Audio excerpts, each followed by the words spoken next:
To be continued. The death of my previous life. Number 2. This household was selling antiques at Chiang Mai. Now they were selling food at Ayutthaya. One day there was a man carrying this sword on his back and sold it to them. Then they moved from Chiang Mai to Ayutthaya, but they did not keep the sword for sales. They kept it in the cabinet as an antique. When we asked to buy it, they said it cost 7,000 baht, but they actually bought it for 5,000 baht. If the monk wanted it, they would give the original price of the previous 4 to 5 years. I asked to look at the sword, whether it was the same as the one of my sign, which had a crack. It was made of Nam Pi iron, which can bend easily. The tip of the sword must have been cut. Why did they have to cut the tip of the sword? It was because, as prisoners of war, the tip of the sword of the leader must be cut. Ordinary soldiers' swords do not need to be cut. This sword had a crack, and the cover must be in wood and must have this kind of seal on it. But this cover was new, for the original one was worn out, even after several times of amendment. So I had the sword for 5,000 baht net. This was according to the sign. You have to expiate your karma. You have killed a lot of people. I was content. I kept the sword at my residence. Oh no, that night I had grave pain all over the body. It was like the limbs were being cut. The doctors visited me but failed to kill me. I had to bring the sword to the Varatat shop at Lopburi, for we seemed to carry the same connection. The shop must be on fire. I was sure of that. I had the sword brought out that night, and my pain was all gone. The night I was going to lose my life from the pain at the limbs and at the neck and waist, I had to spread my goodwill all night long. Oh, how I took a lot of lives. Then the pain was all gone when the sword was brought to that shop. Later, I went to China. There were a lot of disciples seeing me off at the airport. I told them, "Now I am living on a plane. I have no worry for anyone except for Som Si and Un Ruan." The sign revealed that the house of these two would be on fire. Mrs. Tiang Puripunna told Mrs. Yupin Bamrojit later that Luang Por of Wat Amphawan was not disciplined. He was worried about the two young women. Oh, he always was worried about those good-looking ones.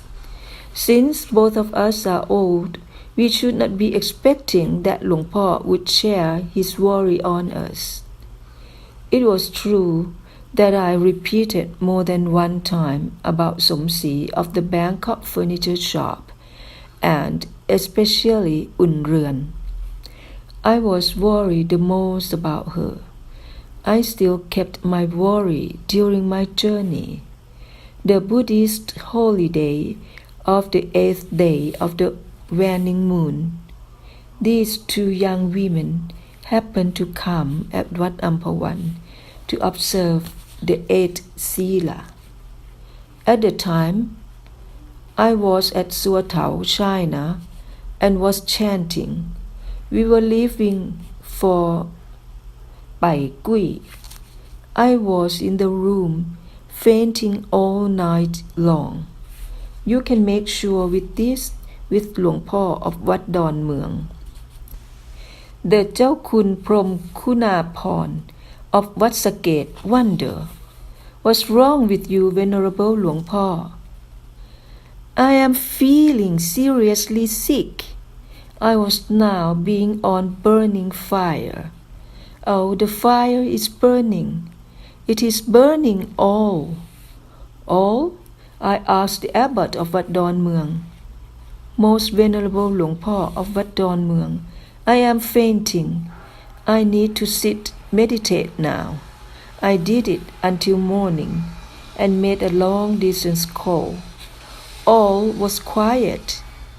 There was no answer from the two households. Nothing was left, including my sword. On the arrival to Don Mueang, I was invited to have lunch at Wat Don Mueang. Now I have to leave. The disciples who were supposed to have lunch at Wat Don Mueang had to follow me and did not have lunch. Had there not been a crisis like this, I must have taken them all to Wat Don Mueang for lunch. I was very worried. From Hong Kong, we came through Ubon Ratchathani from Vietnam and reached Don Mueang in a very short time. It was 20 minutes to 12 a.m., but I had to leave for Wat Amphawan. There was no time for lunch, so I found that the sword was all burnt. There was only the blade, for the wood was all burnt. I made up my mind. I will make merit for those who were killed by the sword, so that I could survive and did not die within that year. This was true according to the sign from the Kamatan practice. I had to disrobe. They brought me the king's attire, but I told them no. So they told me if I didn't want to go, I had to get the sword and expiate my karma. I had to offer the Sankatan to the enemies from the previous lives. I needed to spread my goodwill and much merit, to live longer for a short period of time. But this couldn't be promised how long it could be. I made up my mind. The sword is now without the wooden hand. Since I used this sword to take lives, I swear to amend this sword like new. There were spirits who remained with the sword. This could be understood among us, practitioner only. Within 7 days, I made firm decision. Whoever is an ironsmith who could amend this sword, please come to me. I will be waiting for you at Wat Amphawan. It happened to be that Miss Chintana and Mr. Kavi, who I met at Chiang Mai, come to the temple on that day. So I got the sword back thinking that this could be the person who amends the sword for me. I asked her to amend the sword like new. Let me see it, Luang Po. I gave a promise. I will amend it. Though I really don't know how at this moment. So she took the sword with her. Mr. Kavi was the manager of the bank. He was the disciple of the จ้าคุณ Sri Thammanithet. He agreed to try to his best to look for the ironsmith for me. Then Miss Chintana had a sign that they had to go to Phang, Chiang Mai. There was an old ironsmith of 70 years old of age. He practiced meditation. She made a firm decision. May this man amend the sword like new. The old man denied in the beginning. He had stopped doing it long, but after a brief talk, the old man agreed to amend it. She asked, "Do you know how it looked like?" "It depends on the firm decision of the owner. This is not an ordinary sword. This is the Nam Pi iron, which made me agree to work on it.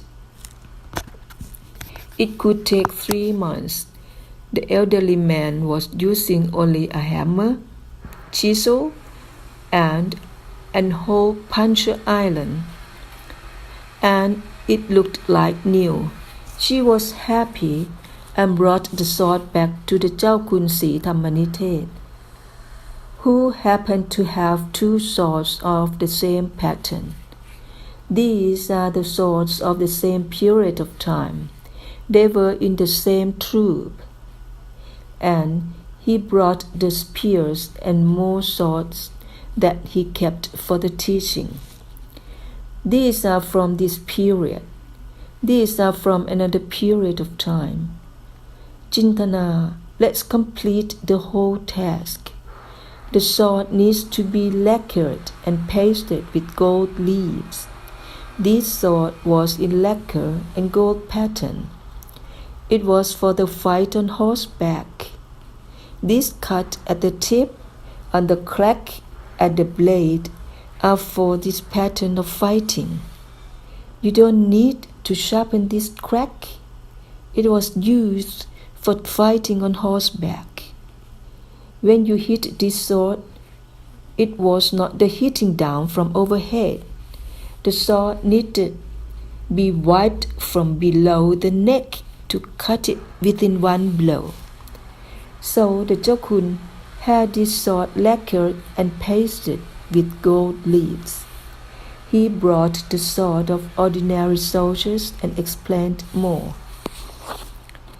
The tip of this sword was cut for when the Thais lost the war with the Burmese.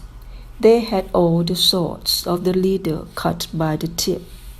This sword was actually longer by a palm's stretch, but it was cut.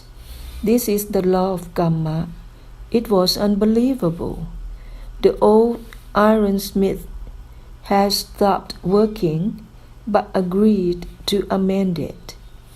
Before he started the amendment, he invited the teachers to assist in amending the sword like new, and the Jalkun had it done more on the lacquer, and gold part for the hand of this sword was in gold. There was a seal. The seal was made exactly the same. How would the ironsmith know? The sword was already burnt. This was strange.